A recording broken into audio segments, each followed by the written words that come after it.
Hello, everybody. It's day 31. This has been so amazing, and it has really taught me a lot. And I'm really grateful that I got to do this with other people. And that we finished and we read all 31 chapters of Proverbs. We finished a book. So if anybody's been like trying to finish the Bible, trying to read the whole Bible, you got a book done. Like you got a book done. So congratulations. And just thank you guys so much for doing this with me. This has been absolutely amazing. It's taught me a lot. And now that I know it, now that I have the wisdom, I have to apply it, because what good is knowing it if you're not going to apply it, right? And it's just really showed me a lot, and I'm still like processing a lot of stuff, and I'm still, like I said, I feel like every single video I'm still actively implementing and practicing, and some days are better than others, and other days I'm missing the mark for myself. But I'm so grateful. I'm so grateful that I got to do this with you guys, and I hope that we can continue to do this. I think I said this yesterday, but I'll say it again.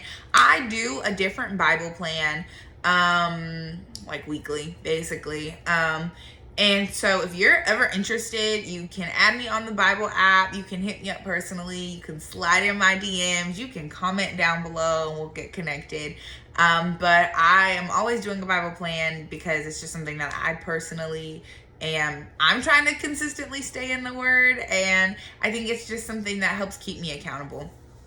Like I read, well, maybe it's not obvious, but I do take the time to like read my physical Bible, but I do like to have a Bible plan as well.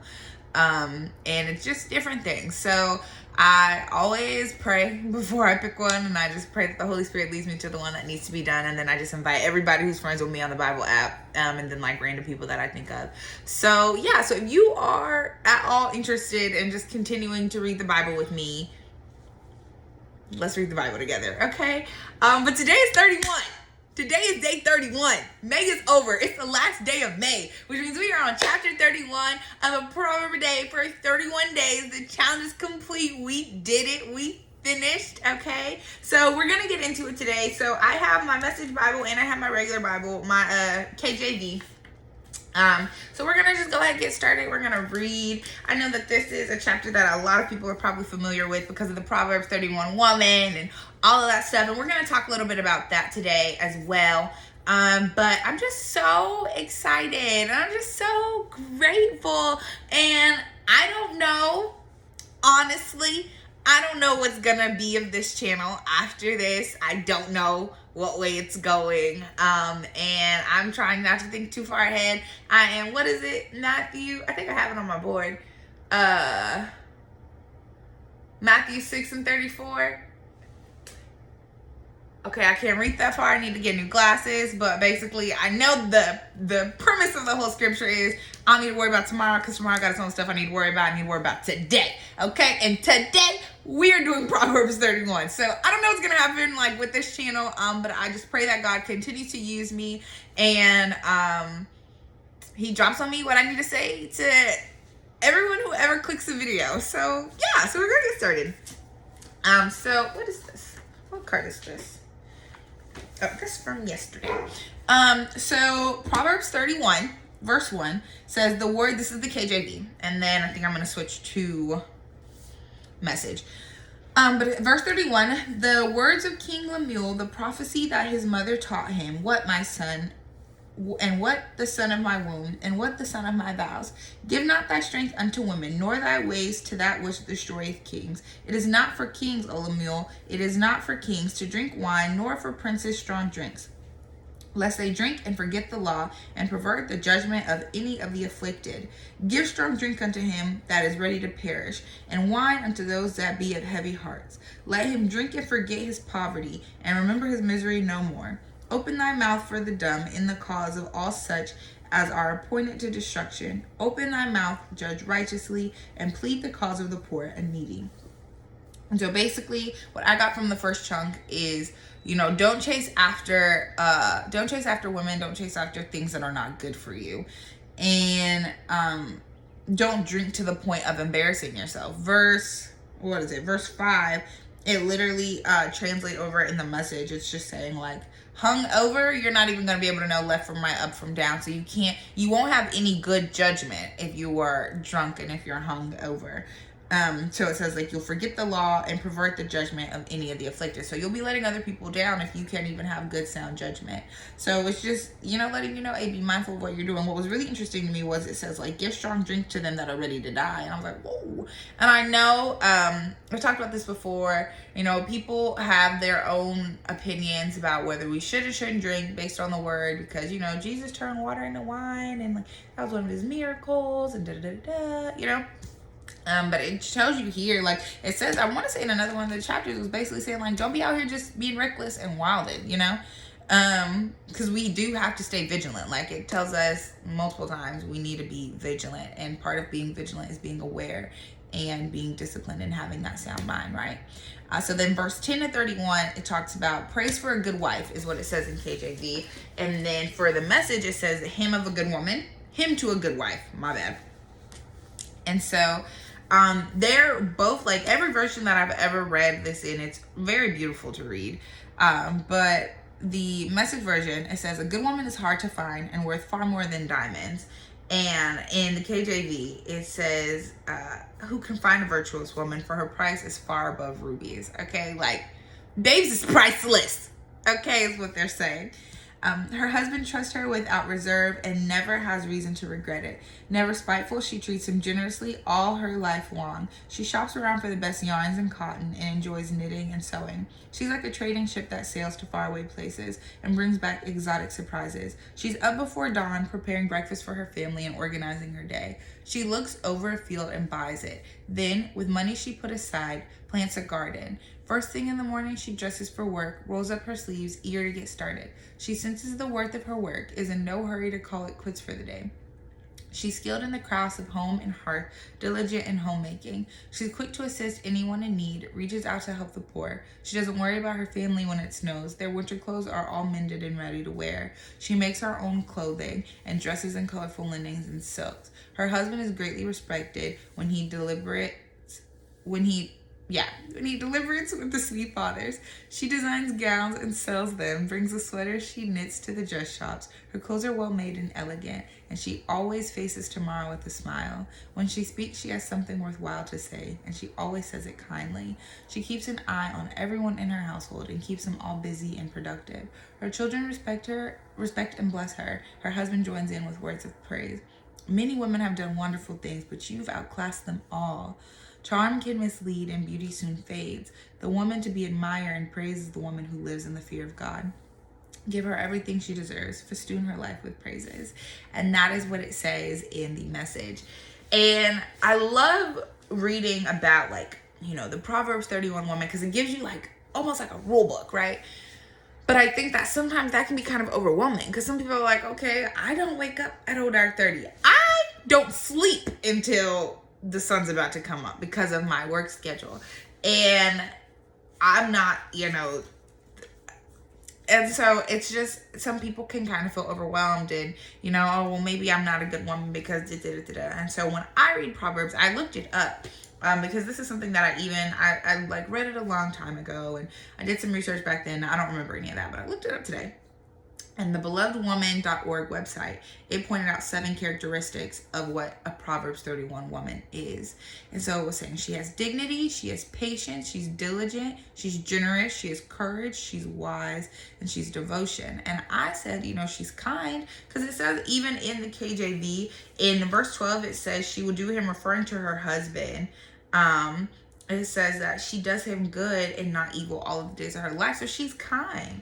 And it proceeds to say how she's generous, she thinks of the poor and things like that. And so I think, yes, these characteristics are important, and maybe it doesn't look like in your life what it looks like for her. So maybe, you don't make all your own clothes, but you are still patient and you are still a homemaker. And And one thing that I loved when I read the article was it was saying you can have all of these qualities, but if you don't have a heart for God, like God looks at our heart. So I can sit here and wake up at 30 every single day, make all of our clothes, have a garden, and do all this stuff. I can literally smile in people's faces, but if my heart is evil and my heart's not pure, God knows that. And that's why verse 30, it literally says like she fears the Lord. She has a heart for God. And above all else, like that is, I feel like, and this is just what I'm understanding from the book and just from what I'm understanding as someone who is growing and learning. So obviously I'm not perfect and my word is not the law. The word is the law, right? But I think in having a heart for God, all these other characteristics come to you. When you submit yourself to God, when you humble yourself to God, God brings you that peace. God makes you diligent. God makes you a kind woman. God makes you a respectable person and a respectful person. Like God changes you to shed all of the things from the world of what a woman should be, and I'm this and this and this and I don't need nobody and I'm gonna make my man feel like less of a man because like God throws all that away and he creates you into the woman that you were created to be in the first place. And I know with me, like around November is when I really started to like submerge myself in the word, and I'm like watching sermons all day and all these different things, and I'm reading Bible and I'm doing all this stuff, right? And I think that's one of the times where I really was like my softest. And I think something that's beautiful is reading the Bible, and like God shows a mirror to us and really shows us like our traits that are not of him. Like as we learn more about him, we see the things that we do that are not of him, right? And now I'm in a relationship, and I've even seen like when I was by myself, I was like, oh yeah, I'm soft, like I'm independent woman, but now I'm seeing, now that I'm in a relationship, I absolutely can still do all these things. Like I am still an independent woman, yes. I am still a strong woman, yes. But I can be all of that and still be a gentle, loving, kind woman to my baby. Like I can still allow him to be a man and not just be this hard body woman, right? And it's so beautiful reading this because like it literally talks about how the woman, her kids and her husband literally call her blessed. I want to say that's the word that's used. Yes, verse 28, her children arise and call her blessed. Like they see the type of woman she is. They see that she's this soft woman. And I think that the world wants us to be these hard body women who don't need a man, right?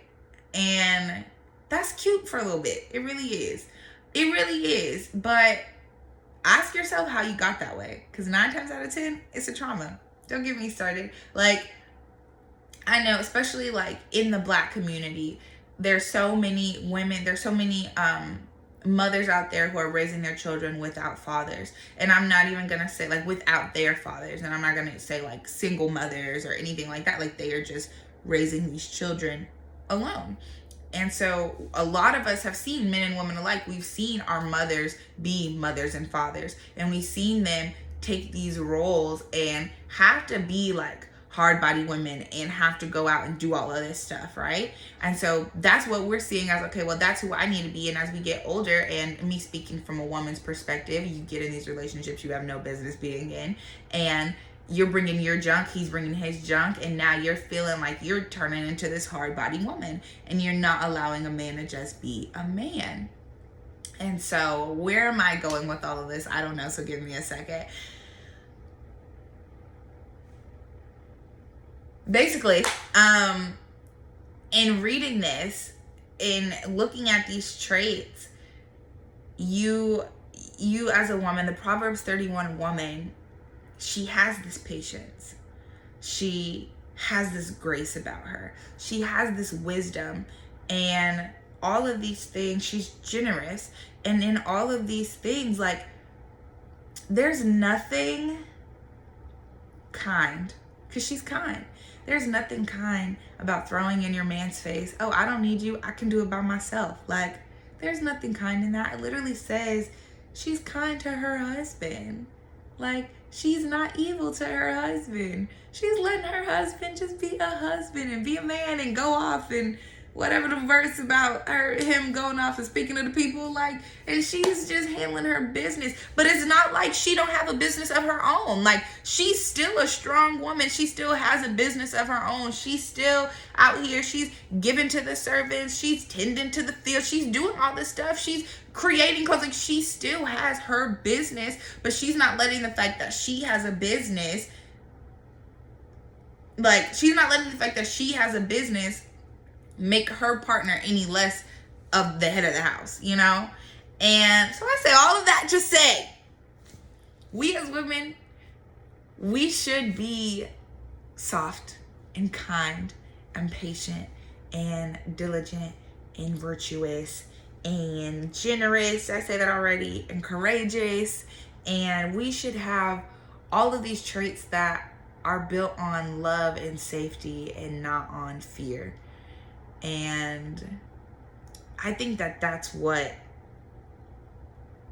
being a Proverbs 31 woman is about. It's about being the woman that God created us to be, and like having the fear of the Lord. And that means loving the Lord. So that means all of the traits that we have are built on love. They're not built on worldly fear. They're not built on shame. They're not built on your trauma. They're built on, I'm the daughter of a king, and I'm going to do the things that my daddy tells me that I need to do. And that means I'm going to be kind, and I'm going to be generous, and I'm going to be loving, and I'm going to be patient. And yeah, so even if you don't wake up at 5 o'clock in the morning, but you have a heart for God, you're still being a virtuous woman. And when your traits align with the characteristics, not necessarily the actions.